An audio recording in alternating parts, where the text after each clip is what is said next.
नमस्कार दोस्तों, आपने इन्वायरमेंट में एक टर्म सुना होगा इकोटोन।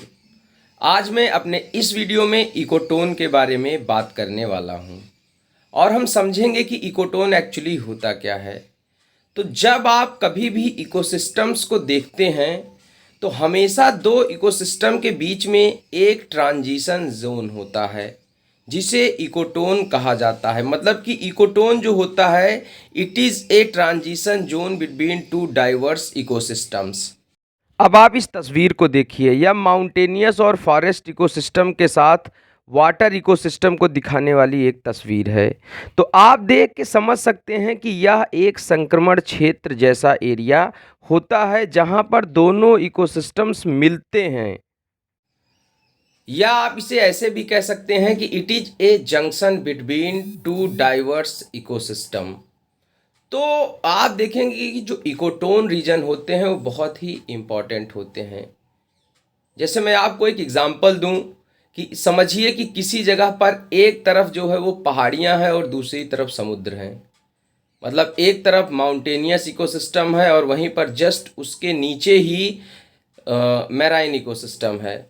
तो ये जो माउंटेनियस और मैराइन इकोसिस्टम है, जब आप इनको देखेंगे तो आप ये पाएंगे कि उसके बीच में एक ऐसा क्षेत्र होगा जहाँ पर समुद्र का पानी आकर के पहाड़ियों से टकराएगा, और वो क्षेत्र जो ऐसा क्षेत्र होगा जहाँ पर समुद्र का पानी पहाड़ से टकरा रहा है वो एक इकोटोन जोन हो जाएगा। और उस इकोटोन जोन में ऐसे एनिमल्स पाए जाएंगे या ऐसे रेप्टाइल्स पाए जाएंगे, ऐसी फ्लोरल फाउनल बायोडाइवर्सिटी पाई जाएगी, जैव विविधता पाई जाएगी जो पानी में भी रह सकती है या उसके साथ साथ जो माउंटेनियस या फॉरेस्टेड माउंटेन्स जो हैं वो वहाँ पर भी रह सकती है, एम्फीबियंस जिन्हें हम कह सकते हैं। तो वो रीजन जो होंगे वो इकोटोन रीजन होते हैं।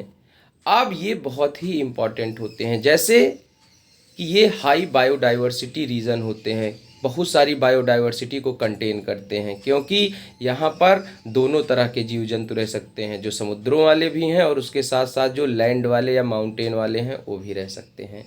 तो दोस्तों, अब आप समझ गए होंगे कि इकोटोन का कॉन्सेप्ट क्या है। यह एक ट्रांजिशन जोन है बिटवीन टू डाइवर्स इकोसिस्टम। वो कोई माउंटेनियस या मैराइन इकोसिस्टम हो सकते हैं, लैंड इकोसिस्टम या मैराइन इकोसिस्टम हो सकते हैं, या कुछ और भी हो सकते हैं। तो आप देखेंगे तो पाएंगे कि जैसे मैंग्रोव फॉरेस्ट हो गए, आप देखिए मैंग्रोव फॉरेस्ट हमेशा समुद्रों के किनारे मिलते हैं जहाँ पर जमीन जो लैंड इकोसिस्टम है और ओशंस मिलते हैं। तो हमेशा ये मैंग्रोव्स जो होते हैं वो ट्रांजिशन जोन में स्थित होते हैं, मतलब कि वो इकोटोन रीजन में स्थित होते हैं।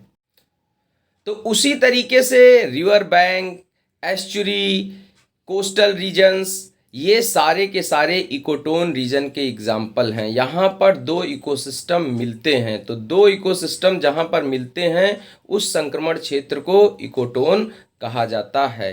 प्यारे दोस्तों, अब हम अगर इसको कहें देखें तो कुछ सारी इसकी प्रॉपर्टीज निकल करके हमारे सामने आती हैं। जैसे it is a zone of tension. यहाँ पर हमेशा रिसोर्सेस को पाने के लिए या फूड चेन जो होती है बहुत कॉम्प्लेक्स होती है, बहुत टेंशन होती है यहाँ पर, क्योंकि दोनों तरह के जो इकोसिस्टम है वहाँ के एनिमल्स यहाँ पर मिलते हैं और वो कहीं ना कहीं खाने के लिए एक दूसरे को आतुर रहते हैं। तो लैंड वाला ओशन वाले को भी खा सकता है, मतलब फिशेस वगैरह को भी खा सकता है। जैसे आप कोस्टल रीजन में देखें तो बहुत सारे बर्ड्स होते हैं जो समुद्री मछलियों या केकड़ों की तलाश में वहाँ पर बैठे रहते हैं।